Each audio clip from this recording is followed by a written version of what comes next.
नमस्कार विद्यार्थी मित्रमैत्रिणींनो, राज्यसेवा मुख्य परीक्षेच्या वर्णनात्मक पॅटर्नचा अभ्यास करणाऱ्या विद्यार्थ्यांसाठी एक विशेष आनंदाची बाब शेअर करण्यासाठी आजचा हा छोटेखानी व्हिडिओ आपण प्लॅन केलेला आहे. भारतीय अर्थव्यवस्था आणि आर्थिक विकास स्वप्नील उकिरडे लिखित नुकतंच प्रकाशित झालेले हे पुस्तक तुमच्याशी शेअर करताना मला अत्यंत आनंद होत आहे. एकूण 19 प्रकरणामध्ये भारतीय अर्थव्यवस्था आणि आर्थिक विकास या विषयाची सविस्तर चर्चा या पुस्तकामध्ये केलेली आहे. इकॉनॉमिक्स म्हटलं की एका बाजूला त्यातली गुंतागुंत, त्यातल्या संकल्पना, त्यातली आकडेवारी, त्याच्यामध्ये सतत बदलणारे कल यामुळं, आणि दुसऱ्या बाजूला मराठी माध्यमातनं म्हणजे मराठी भाषा माध्यमातनं त्यावरती ज्या प्रकारचं दर्जेदार संदर्भ साहित्य ग्रंथरूपाने उपलब्ध असायला पाहिजे त्याची कमतरता, अशा दोन्ही कारणांमुळं इकॉनॉमिक्स म्हणजे अर्थव्यवस्थेची तयारी करताना विद्यार्थ्यांना आणि खास करून वर्णनात्मक स्वरूपाच्या परीक्षेची तयारी करताना अनेक वेळेला आव्हानं जाणवतात. तर मला असं वाटतं की विद्यार्थ्यांच्या या आव्हानाची तीव्रता कमी करणं, किंबहुना ते आव्हान वाटणारच नाही, या दृष्टिकोनातून आपण हे पुस्तक प्रकाशित केलेलं आहे. जसं मी मगाशी म्हणालो, 19 प्रकरणामध्ये हा संपूर्ण सिलेबस विभागलेला आहे आणि त्यातून इकॉनॉमिक्स मधल्या प्रत्येक प्रकरणाची अत्यंत सविस्तर चर्चा या पुस्तकामध्ये समाविष्ट केलेली आहे. प्रत्येक प्रकरणामध्ये तुम्हाला तपशील पण दिसेल. त्याच्यामध्ये काही तथ्यात्मक माहिती आहे. दुसऱ्या बाजूला ज्याचा मी उल्लेख केला होता की रिसेंट ट्रेंड्स त्या बाबतीमध्ये काय आहेत ते तर प्रत्येक प्रकरणामध्ये दिलेले आहेत.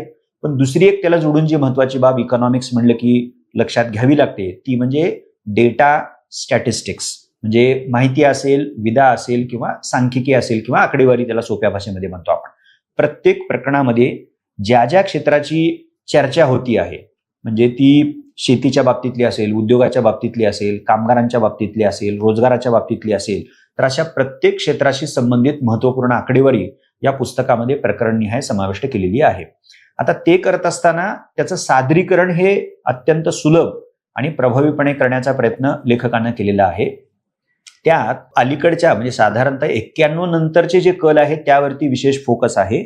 आणि अर्थात गेल्या 4-5 वर्षातला जो काळ आहे की जे मोस्ट रिसेंट असं मानतो, त्या काळातली आकडेवारी तुलनात्मक पद्धतीनं आणि तक्त्याच्या रूपामध्ये या पुस्तकामध्ये दिलेली आहे.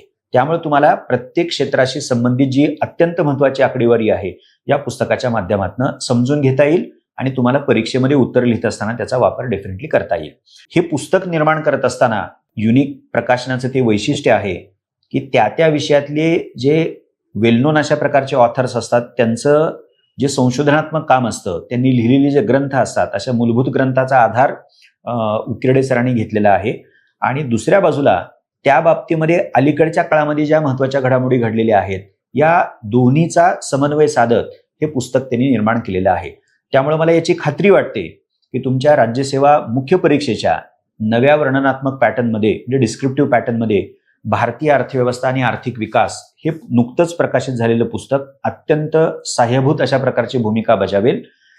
यात तुम्ही जसं कंटेंटसाठी या पुस्तकावरती सर्वांगीण अर्थानं विसमून राहू शकता, तसं भाषा, इकॉनॉमिक्स म्हणलं की बऱ्याच वेळेला ती तांत्रिक भाषा असते, ती रटाळ वाटू शकते, पण लेखकानं ती काळजी घेतलेली आहे. तुम्हाला समजेल अशा सुलभ अशा पद्धतीनं पण अर्थशास्त्रीय परिभाषेला धक्का न लावता अर्थशास्त्रीय परिभाषा त्यामध्ये समाविष्ट केलेली आहे. त्यामुळं एका बाजूला इकॉनॉमिक्सशी संबंधित कंटेंट आणि भाषा या दोन्ही बाबीचा मेळ घालत हे अत्यंत सुंदर अशा प्रकारचं पुस्तक त्यांनी निर्माण केलेलं आहे.